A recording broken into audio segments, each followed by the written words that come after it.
Robert, this is your March 11, 2015 lesson.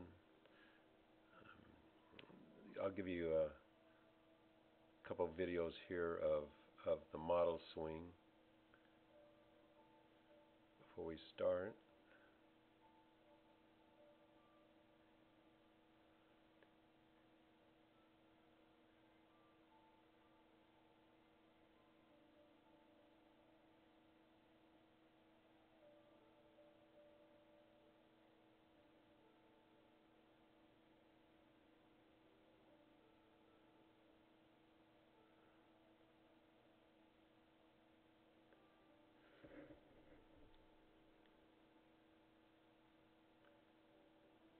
Let's go through. Um, Obviously, we don't need to improve your best shots, but what we need to do is improve your consistency. And how you do it is, as I said in the lesson, is we remove unneeded movements, and therefore we eliminate the compensating moves. Uh, the idea is the swing plane is any line parallel to one of these yellow lines, and essentially it's established by the angle of the shaft at address. And anytime you break the plane with any part of the club, it's an unneeded movement, and it causes inconsistency. So as you take back, and now obviously your swing is very good, so I'm just going to highlight areas that you might want to think about refining. Basically, the extra movements making timing very critical. So the takeaway is uh, is inside, and you can't really see it on the video, but it's facing down. Now, as I said in the video, facing down just means there's been no forearm or hand rotation early in the swing, and what you have to do is fight being steep. So as it comes up,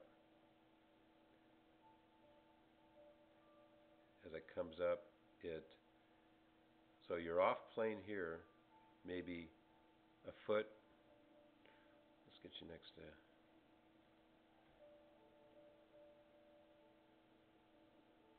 See, when he gets here, I'll show you the club here, but as it gets here, it kind of disappears. It's right up above his toe line, and it's toe up. And see how he's actually started to rotate his left forearm over the right one. You haven't, and so you're going to fight being steep. Um, so then your next move is, you know, you're a good athlete, so you put it on plane quickly. But then what happens is, like most of us, then you overcompensate. Then it gets very steep, and see how he just rides it up. It's basically all on plane.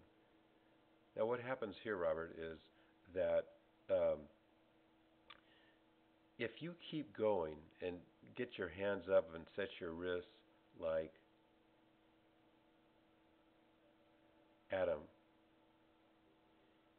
you're going to be drastically across the line. The shaft's going to be out about like this. As it is, it's pretty steep, but once the shaft gets parallel to the ground, it's going to be over here, and you're really going to have to fight being steep. Now, you can get rid of the steepness by, see this right arm? I think we talked about that. We put that figure 8 strap on there, which is a good device for you to use. His goes almost vertically. Yeah. And in real life, you can't see that, but in real life, your elbow is behind you, and it has to travel quite a distance to get to your hip, whereas his, so we straighten this thing out, get more of a waiter's tray angle. We want an angle like that. Then you'll get this thing laid off. because this is an unneeded movement here, and now you have to make this great move down where you keep your hands there and you start your lower body, and sure enough it shallows it out. So you're all in plane. But this this this movement from here to here, and then from here to here, is really unneeded and hard to time. He goes up and back, up and back. So I think you can solve the whole problem by getting your elbows closer together and going. See how you come out of your stance a bit, come out of your uh, spine angle. You have an extra movement too, which I didn't notice first time around till I revisited. Watch that crosshairs is at your ear, and you've got this head movement going on because I think you sense that it's too steep here, so you bring your head back and try to save it, because if you come down this steep, you're going to stick a fork in the ground right behind the ball. So you're trying to save it, and when your ear goes back, so you come out of the spine angle.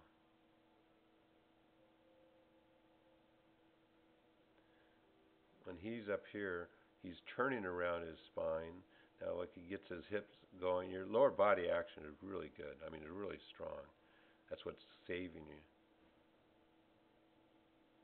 He just basically gets here and then he just turns through.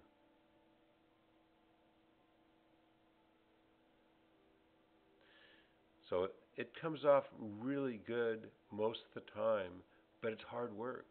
See, your ear is back, like, it's up 2 inches and back maybe 3. Very hard to be consistent. So I would practice keeping your head still and getting more like Adam at the top, and mostly done with the right elbow. Let's look at it from this direction.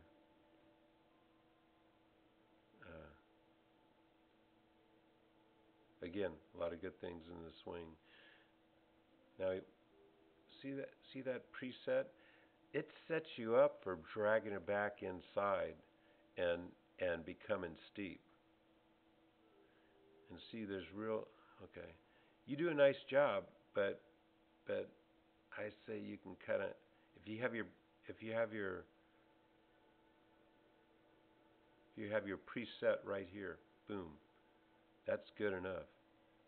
That is a little bit much, but you can live with it. But just think of dragging the club more straight back, getting in a toe-up position right there.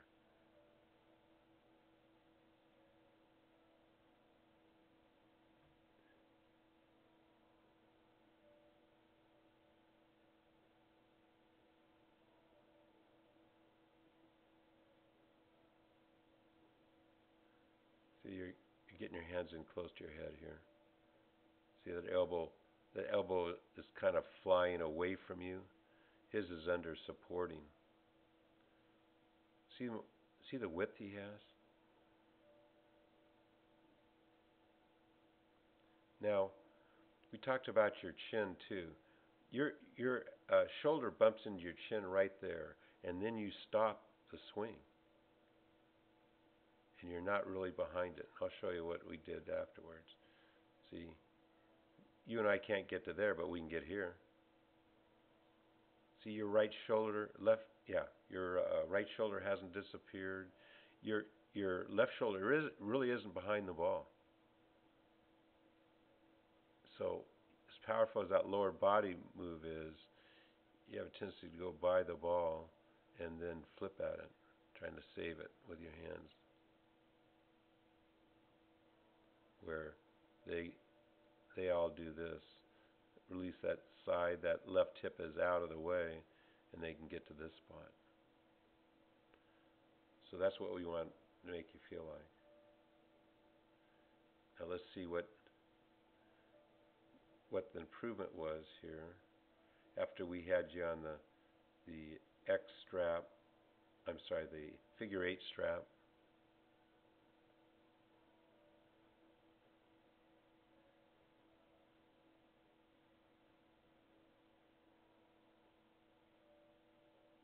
Look at look at this. Look at this difference. So this is huge.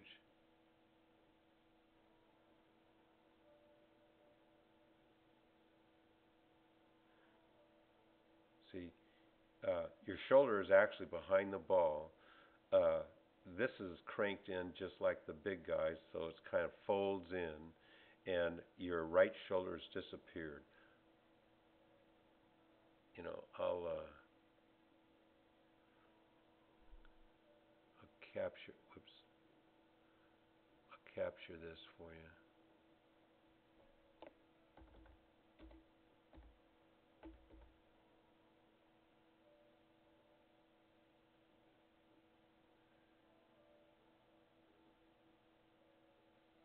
Oh, this is good. I've got both face on and down the line on the same capture. Anyway, so here's your new swing. Now, the only thing I can say there is that because it's foreign, is you've kind of got this breakdown.